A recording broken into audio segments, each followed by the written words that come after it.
이 아침 우리 믿는 성도들의 고백은 하나님의 도움 없이는 도저히 스스로 설 수 없는 한 마리의 양과 같은 존재라고 하는 고백이어야 할 것입니다. 그럼에도 불구하고 목자의 도움 없이 살아가려고 하는 시도가 여기저기에서 목격이 되고 있습니다. 목자의 존재를 모르기 때문이라기보다는 목자의 존재를 알면서도 목자를 의지하지 않는 현대 성도들의 경향이라고 진단할 수가 있겠습니다.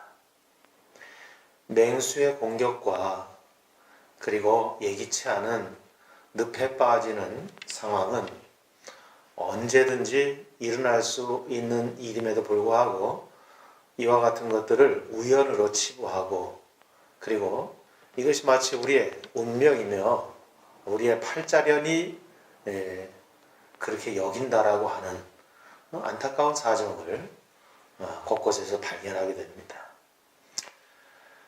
교만에 아집을 더하고 거기에 무지를 더하고 그리고 거기에 독립심을 더해서 영적인 어두움은 칠흑 같은 밤으로 변하고 있는 오늘을 우리는 경험합니다.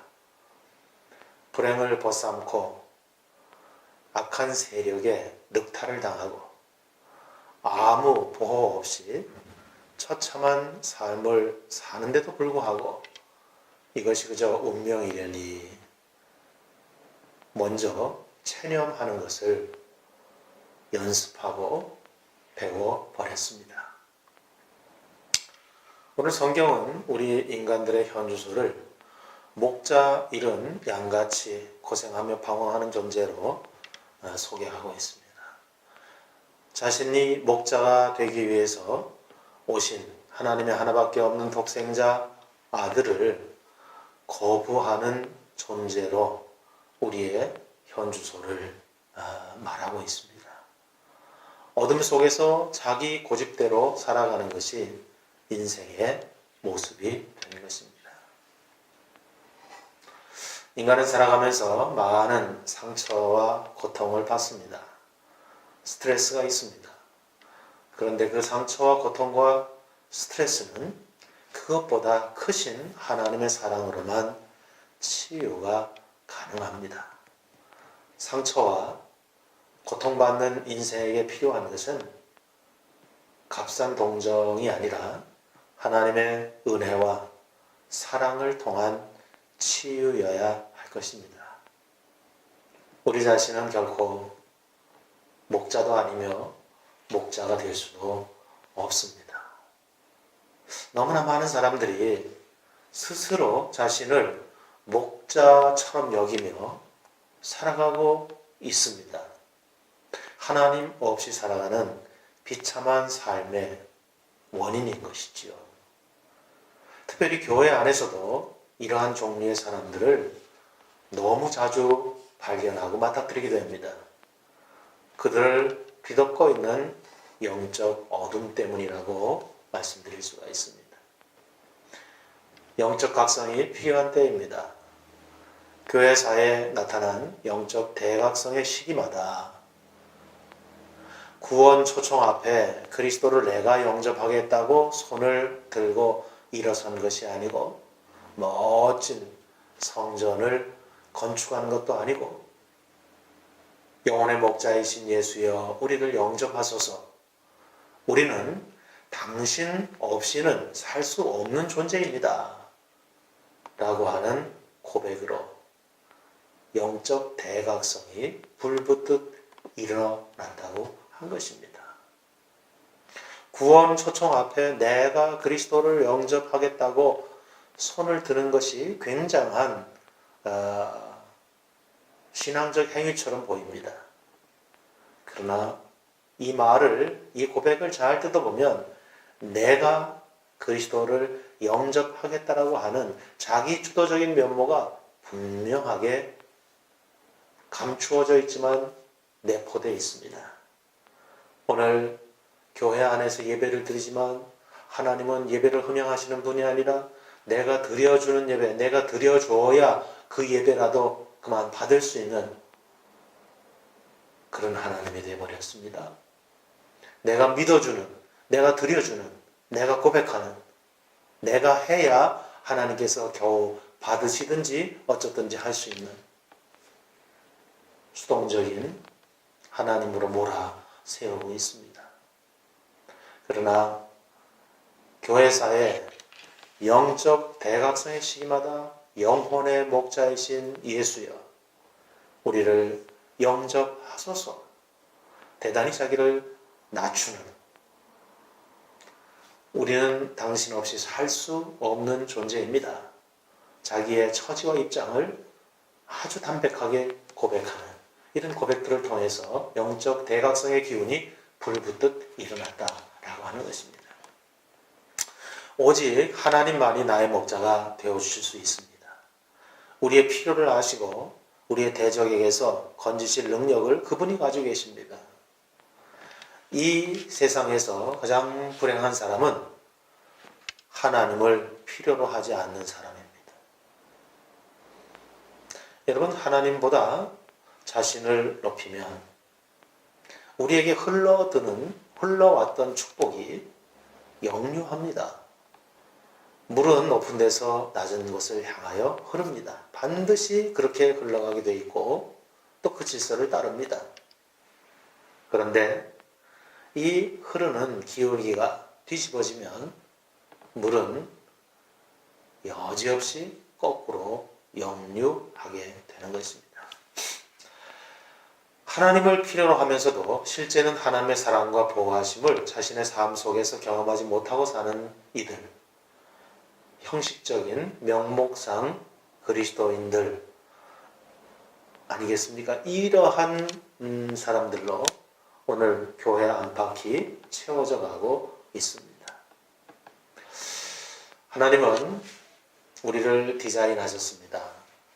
하나님을 목자로 삼고 그 날개 아래서 보호와 사랑을 입고 하나님의 돌보심을 즐거워하면서 하나님과의 교제를 기쁘게 여기며 살아가도록, 그래서 비로소 참 만족과 행복을 경험하도록 우리를 그렇게 디자인하셨습니다. 창조주의 이 디자인 법칙을 벗어나서 행복과 만족이라고 하는 것은 있을 수가 없는 것이죠.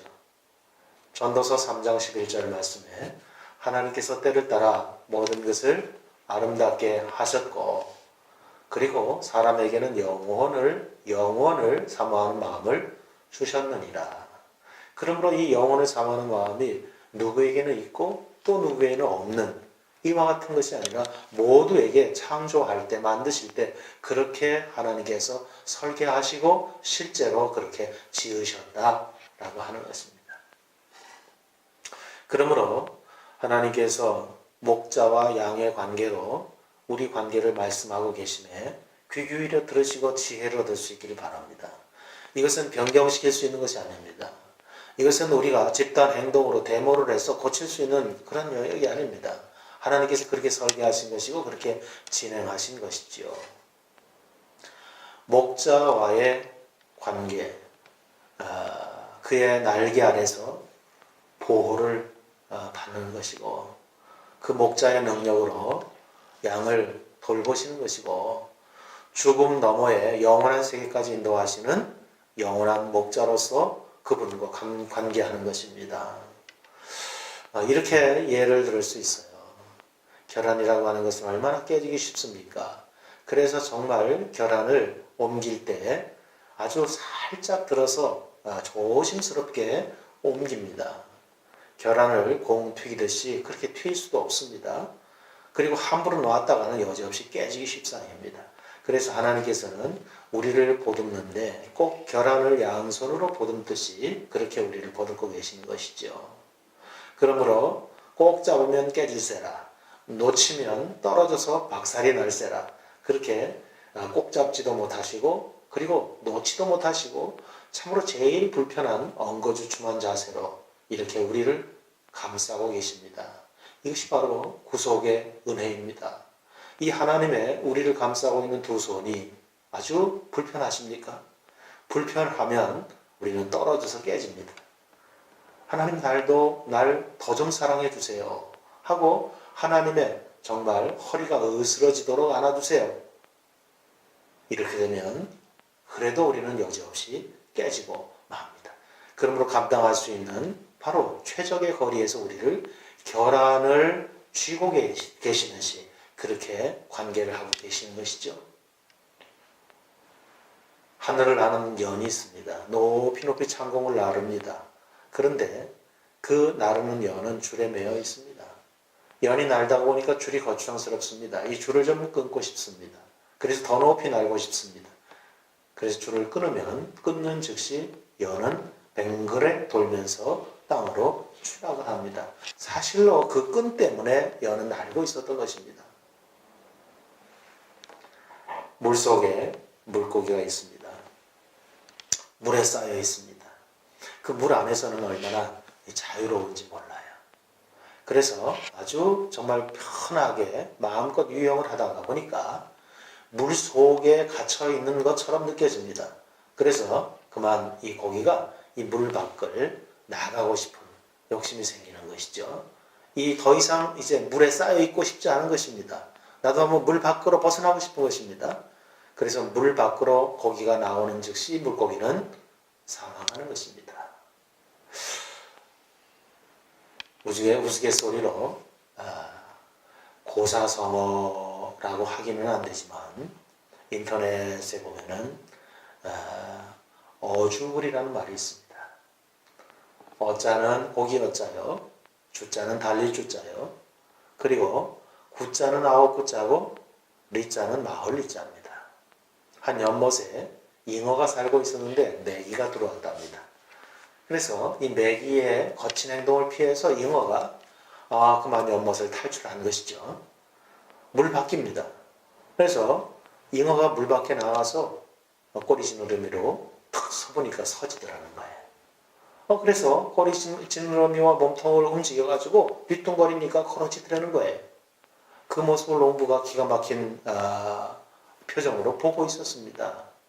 그래서 이 잉어는 내친김에 9개 마을을 지나게 됐고 종래는 농부의 손에 붙들려서 매운탕거리가 돼서 그날 저녁상에 올라갔다.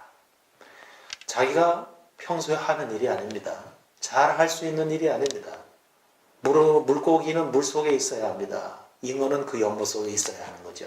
그런데 어떠한 연유로 인해서 물을 탈출했는데 사라지더라는 거예요. 되더라는 거예요. 그래서 내친김에 마을 9개를 지났다는 거예요. 그 다음에 결국은 농부에게 붙들려서 그날 저녁에 매운탕거리로 저녁상에 올라갔다는 것입니다. 여러분, 우리 하나님 없이 당장 어떤 어려움이 닥치지 않습니다. 그러나 이미 물을 떠난 고기는 죽음에 예견되어 있는 것입니다. 이것이 하나님 목자와 양인 우리와의 관계를 우화적으로 설명할 수 있는 이야기라고 생각합니다. 하나님의 도움 없이 살아갈 수 없어요. 그래서 팔복 가운데 심령이 가난한 자는 복이 있다 했습니다. 상대적으로 가난한 것을 말하는 것이 아닙니다. 내가 부유하고 물질이 넉넉하고 건강할지라도 심령이 가난하다라고 하는 것은 하나님만이 내게 채울 수 있는 영적 공간이 창조될 때부터 만들어져 있었던 것이죠. 마치 돈이 있으면 침대는 살 수 있지만 그 침대가 내게 잠을 제공하는 건 아닌 것 같습니다. 많은 돈은 우리에게 편리함을 주지만 그런 많은 물질과 인기와 이 돈들로 인하여서 내가 편리해지고 그리고 명예 권세를 누릴지는 몰라도 하나님께서 창조할 때 만드신 영원을 사모하는 마음을 주셨느니라. 이것을 채우고 만족시킬 수 있는 세상에 다른 것이 없다는 것입니다. 바로 그거. 그래서 심령이 가난한 자는 복이 있나니 천국이 저희 것이며 하나님으로 인한 가난함, 하나님으로 말미암은 절대적인 가난함, 이것이 바로 심령이 가난한 자입니다. 목자를 의지하지 아니하고는 목자의 도움 없이는 하루 한순간도 살 수 없는 양의 자기 고백, 심령이 가난한 자, 복이 있고 천국이 저희 것입니다. 말씀하신 것입니다. 하나님의 목양 아래 살아가는 것을 기뻐해야 하고 하나님의 목양 아래 늘 있기를 소원해야 할 줄로 믿습니다. 마귀가 우는 사자와 같이 두루다니며 삼킬자를 찾고 있습니다. 목자의 손을 떠난 양은 바로 이 마귀의 공격 대상이 되고 먹잇감이 되고 말 것입니다. 우연히 그 골목에서 맞닥뜨린 마귀가 아닙니다. 우연히 마귀의 집을 지나다가 당한 사고가 아닙니다. 두루 다니며 삼킬 자를 찾고 있습니다. 먹잇감을 찾고 있습니다. 그러므로 양에게는 바로 목자의 존재가 아주 절체절명의 필요를 말하고 있습니다. 하나님의 힘을 의지하여 그 손에 붙들려 살아가기를 사모하는 지혜가 우리에게 있기를 바랍니다. 우리를 다루시는 하나님은 여호와는 나의 목자시니 다윗의 노래와 같이 목자이십니다.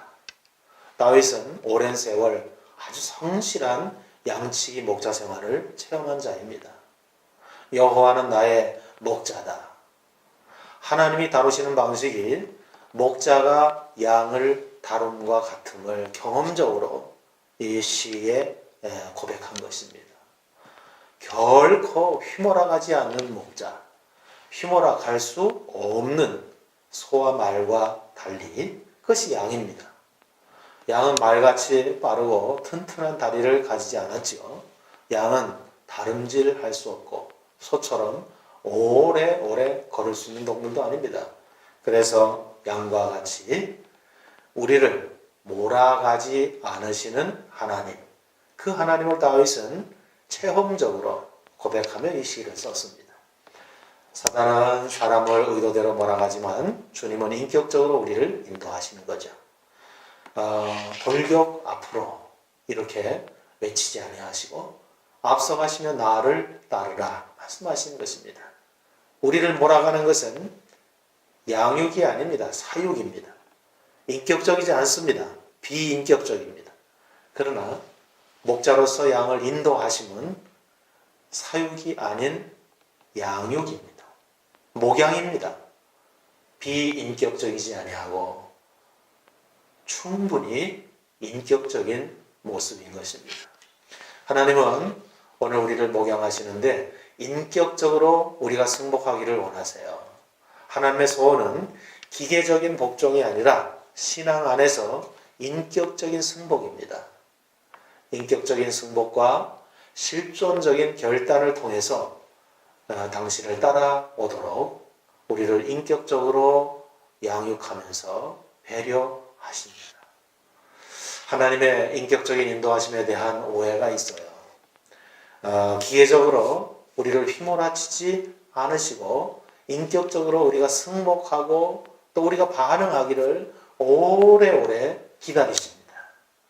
그 하나님을 우리는 어떻게 이해하냐면 우유부단한 하나님, 우유부단하신 하나님. 하나님은 우리가 느끼는 바를 따라서 움직이시는 분은 아닙니다. 행동과 선택은 순간이지만 그 열매는 결과는 오래도록 남아서 우리의 인생 가운데 영향을 미치는 것입니다. 예를 들어서 우리가 예배를 소홀히 하거나 또 예배를 경원시 한다. 계절에 따라서 야외로 나갑니다. 때로 우리의 수입 가운데 모든 것이 주께로부터 왔음에 이 모든 것 가운데 10의 1조를 떼어서 모든 것이 주께로 왔음을 인정하는 11조 언급이 있지 않습니까? 생활에 쪼들려서 11조를 그만 종자가 아닌 양식으로 생각하고 삶에 포했습니다. 그 11조만큼 어쨌든 삶에 윤택하고 편리한 부분이 늘어났을 수 있습니다. 그리고 금방 무슨 일이 일어나지도 않습니다. 하나님은 오래 참으시고 그리고 말을 들리지 아니하시고 침묵하시며 기다리십니다. 예배가 소홀해집니다. 주께 드려야 할 주님께 드려야 할 헌금이 어떤 개인적인 일로 인하여서만 부실하게 취급이 되는 것입니다. 이것이 한두 번 반복되면 이렇게 살아도 되는구나. 이렇게 살 수도 있구나. 아무 일도 아니네. 아무 일도 일어나지 않잖아. 이렇게 스스로에게 되뇌이면서 마음이 강팍해지는 것이죠. 우리는 하나님이 나를 노예처럼 대우하지 아니하시고 자녀같이 대해주시는구나. 내가 불순종에도 불구하고 침묵하시는 걸 보니 내가 그 한 가지 일만을 고치는 게 문제가 아니라 인격적으로 당신을 인정하고 승복하기를 기다리시는구나 하는 사실을 빨리 알아차리고 깨달아내야 할 것입니다. 하나님은 우리를 목양하시는데 오래 참으십니다. 이유가 뭘까요? 순종보다 불순종이, 아멘보다 거스르기 일수인 우리에게 하나님 오래 참으세요. 한두 번 거절하고 거부하고 불순종할 때 우리가 쓰는 말대로 초전박살을 낼 수 있지 않습니까? 그런데 우리의 경험상으로 봐도 결코 그렇지 않죠? 지루할 정도로 반복되는 경고가 있습니다. 교훈을 주십니다. 인격적으로 결단하도록 우리를 하나님은 끊임없이 설득하는 과정이 있습니다. 그런데 우리가 담대하게도 습관적인 죄에 빠지면 하나님의 음성을 거부하죠. 하나님의 경고를 농담처럼 여기죠. 하나님의 간절한 설득을 아주 우습게 여깁니다. 졸지에 이루어지는 심판은 없다고 봅니다. 이것은 무지함의 표현입니다. 변명할 수 없을 정도로 많은 인격적인 설득과 하나님의 열심, 그리고 하나님께서 기회를 주심이 있습니다. 깨달아야 합니다. 신앙생활의 중요한 요소는 깨달음이죠. 신앙생활에 있어서 무엇을 느끼냐, 또는 무엇을 즐기느냐 하는 것이 중요한 질문이 아닙니다. 얼마나 헌신하고 있는가 하는 것도 별로 중요하지 않을 수 있어요. 그리스도께 인격적인 승복이 없어도 얼마든지 헌신할 수 있습니다. 어떠한 목표에 대한 헌신과 하나님에 대한 인격적인 헌신은 모양은 같아 보이지만 결코 같지 않습니다. 하나님의 뜻이 무엇인지를 깨달은 것은 하나님과의 관계의 출발이라고 할 수가 있습니다. 하나님의 뜻대로 살게 하시기 전에 먼저 깨닫게 하시는 하나님이십니다. 하나님이 원하시는 것은 그러므로 인격적인 승복입니다. 강제적인 억지로의 할 수 없어서 굴복이 아니라 깨달음을 통하여서 기쁘고 즐겁게 승복하는 것입니다. 여러분이 삶에 때때로 징계를 경험할 때에 징계 자체를 주목하면 안 되겠습니다. 역경과 고난은 자녀들을 향한 하나님의 분풀이가 아닙니다. 자녀를 때리면서 하나님의 원하시는 것은 자녀의 울부짖음이 아니라 징계를 통하여서 부모를 향해 인격적인 결단을 요구하는 것입니다. 징계를 받고 있는데 그 징계의 사유로부터 벗어나는 것을 하나님께서 원하십니다. 히브리서 12장 9절과 10절 사이에 또 우리의 육체의 아버지가 우리를 징계하여도 공경하였거늘 하물며 모든 영의 아버지께 더욱 복종하여 살려 하지 않겠느냐. 저희는 잠시 자기 뜻대로 우리를 징계하였거니와 오직 하나님은 우리의 유익을 위하여 그의 거룩하심에 참여케 하시느니라 한 말씀입니다. 징계하시는 하나님으로 고통스러울 때 하나님을 목자로 인정하는 것은 심히 어려울 수 있습니다. 그러나 그러한 상황 속에서도 하나님을 목자로 인정한 사람들은 성경은 그들이 믿음의 사람들이라고 부르고 있습니다. 징계가 불같아 보여도 하나님은 여전히 인격적인 분으로 우리를 설득하십니다. 인격적인 승복 없이는 신앙생활의 전진은 없습니다. 인격적인 승복 없이는 하나님의 아버지 되심을 경험하지 못하고 또한 그리스도의 목자 되심이라고 하는 것에 대해서 이해하는 것조차 불가능할 것입니다. 양떼의 행복은 목자의 음성을 듣는 데 있습니다. 양의 안전과 행복은 목자의 음성입니다. 고생 끝 행복 시작, 그것은 목자의 음성에서 시작됩니다. 양들은 지독한 근시입니다. 앞에 가는 양의 엉덩이를 보고 계속 걸어야 마땅한 존재입니다. 목자의 소리에 마음을 기울이고 자신의 갈 길을 온전히 의탁하면 우리에겐 살 길이 있습니다. 왜 목자의 음성만 들어야 하느냐 하고 의심을 품기 시작하면 이전에 들리지 않던 수많은 소리가 잡음이 들립니다. 이리 와보라고. 여기에 특별히 맛있는 먹거리가 있다고. 앞에 가는 양의 궁둥이만 따라가는 건 이제 너무 따분하지 않느냐고. 바보 짓거리 아니냐고. 이런 소리에 마음을 빼앗기면 길을 잃어버리는 것이 시간 문제고요.